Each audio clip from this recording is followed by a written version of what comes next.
एक छोटे से गांव में राघव दास नाम का एक आदमी रहता था। राघव दास एक साधारण जीवन जीता था। हर दिन अपने परिवार, अपने भाइयों और अपने माता पिता के साथ वह सुबह जल्दी उठता था और भगवान के नाम का जाप करता था। एक दिन कुबेर नाम का एक धनी व्यापारी गांव में आया। कुबेर ने राघव दास को प्रार्थना करते देखा। वह भगवान की प्रार्थना में गहराई से लीन लग रहा था और इस बात से अनजान लग रहा था कि उसके आसपास कौन है या उसके आसपास क्या हो रहा है। वह ईमानदारी से प्रार्थना कर रहा था। कुबेर को उत्सुकता हुई और उसने राघव दास के बारे में पूछताछ की। गांव के बाजार में लोगों ने कुबेर को बताया कि राघव दास अपने साधारण पारिवारिक जीवन को बहुत ईमानदारी से चलाता था। वह कुछ सब्जियां उगाता था और उन्हें स्थानीय बाजार में बेचता था। वह अपनी सब्जियों के लिए उचित मूल्य लेता था और कभी भी कोई अनुचित लाभ कमाने की कोशिश नहीं करता था। उसकी पत्नी बहुत स्वादिष्ट भोजन बनाती थी और वह सड़क किनारे अपने खाने के स्टॉल पर उचित मूल्य पर दोपहर का भोजन परोसता था। राघव दास कभी भी बाहरी लोगों या यात्रियों से अतिरिक्त शुल्क नहीं लेता था। ईमानदारी से जो भी पैसा आता था उसी से गुजारा करते थे और कभी धोखा नहीं करते थे या लालच नहीं दिखाते थे। वे अपने बूढ़े माता पिता और भाइयों के साथ अपने साधारण घर में रहते थे। राघव दास ने अपनी छोटी सी कमाई से बड़े परिवार का भरण पोषण किया। उन्हें कभी इस बात का दुख नहीं हुआ कि उन्हें अपने भाइयों और माता पिता की देखभाल करनी पड़ रही है। उनके परिवार के सदस्य उनका सम्मान करते थे। वे भी भक्तिमय थे और अपनी जीवन शैली से संतुष्ट थे। राघव दास भगवान के प्रति अपनी अटूट भक्ति के लिए जाने जाते थे। उनके पास न तो कोई धन था, न ही कोई आधिकारिक पद या नौकरी और न ही कोई प्रभाव, लेकिन उनके पास इससे कहीं बढ़कर कुछ था, प्रेम और विनम्रता से भरा दिल। वे अक्सर मंदिर जाते थे, अपने लिए कुछ मांगने के लिए नहीं बल्कि बस धन्यवाद देने के लिए। उनकी भक्ति शुद्ध थी और उनका विश्वास अडिग था। कुबेर को लगा कि यह सब दिखावा मात्र है। यह एक आदर्श परिवार प्रतीत होता था, लेकिन उन्हें यकीन था कि जब ढेर सारा धन और अन्य सुख सुविधाएं मिलेंगी तो राघव दास इस साधारण जीवन को छोड़कर उसे ही चुनेंगे।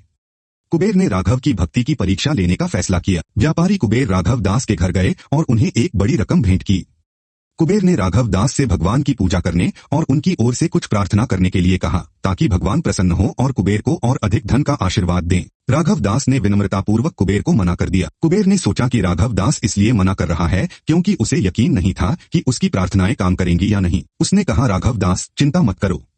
भले ही तुम्हारी प्रार्थनाएं और पूजाएं फल न दें और भले ही मुझे धन न मिले, फिर भी तुम वह धन रख सकते हो जो मैं तुम्हें तुम्हारे प्रयासों के लिए शुल्क के रूप में दे रहा हूँ। राघव दास ने एक बार फिर मना कर दिया। कुबेर ने सोचा कि राघव दास इसलिए मना कर रहा है क्योंकि उसे अपनी अच्छी प्रतिष्ठा खोने की चिंता है। कुबेर ने कहा, राघव दास, चिंता मत करो। भले ही मैं अधिक धन कमाने में असफल हो जाऊं, मैं दूसरों को इसके बारे में नहीं बताऊंगा। हालांकि अगर मुझे धन मिलता है तो मैं सभी को बताऊंगा कि तुम महान हो और तुम्हारी प्रार्थनाएं कितनी शक्तिशाली हैं।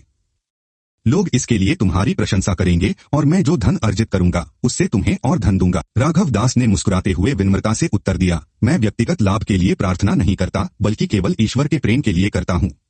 मेरे पास जो है मैं उससे संतुष्ट हूँ। व्यापारी कुबेर उलझन में था और निराश होकर उसने पूछा, राघव दास, तुम इतनी लगन से प्रार्थना क्यों करते हो? मुझे यकीन है कि यह तुम्हारे अपने फायदे के लिए है या इसलिए कि तुम अपने परिवार को खुश रखना चाहते हो। तुम्हारा परिवार बड़ा है और उन्हें पैसे की जरूरत है। कृपया मेरा प्रस्ताव स्वीकार करो। तुम्हें बहुत कुछ मिलेगा और खोने को कुछ नहीं। राघव दास ने उसके सामने सिर झुकाया और विनम्रता से कहा, मैं कभी भी भौतिक लाभ के लिए प्रार्थना नहीं करता। मैं प्रार्थना करता हूँ क्योंकि मेरा दिल भगवान द्वारा मुझे दी गई सभी अद्भुत चीजों के लिए कृतज्ञता से भरा है। मैं अपने खुशहाल जीवन, अपनी आंतरिक शांति, अपने अच्छे स्वास्थ्य और अपने परिवार द्वारा मुझे दिए गए प्यार के लिए भगवान का बहुत आभारी हूँ। एक भक्त को चीजें पाने के लिए भगवान की पूजा नहीं करनी चाहिए बल्कि उसे भगवान से ईमानदारी से प्रार्थना करनी चाहिए और अपने दिल से प्यार व्यक्त करना चाहिए। अगर भगवान चाहते हैं कि मुझे और अधिक विलासिता मिले तो भगवान मेरे मांगे बिना ही उन्हें प्रदान करेंगे। मैं अपनी भक्ति के बदले में कुछ नहीं मांगूंगा। यह भगवान के साथ व्यापार करने के समान होगा। आदरणीय महाराज, अगर आप चाहें तो मैं आपके लिए प्रार्थना कर सकता हूँ खुश रहने के लिए। मैं प्रार्थना कर सकता हूँ कि आप संतुष्ट रहें। मैं आपकी भक्ति को बढ़ाने के लिए प्रार्थना कर सकता हूँ। मुझे इन प्रार्थनाओं के लिए आपसे कोई पुरस्कार नहीं चाहिए। अच्छा काम करने के लिए पैसे की मांग करना सही नहीं है।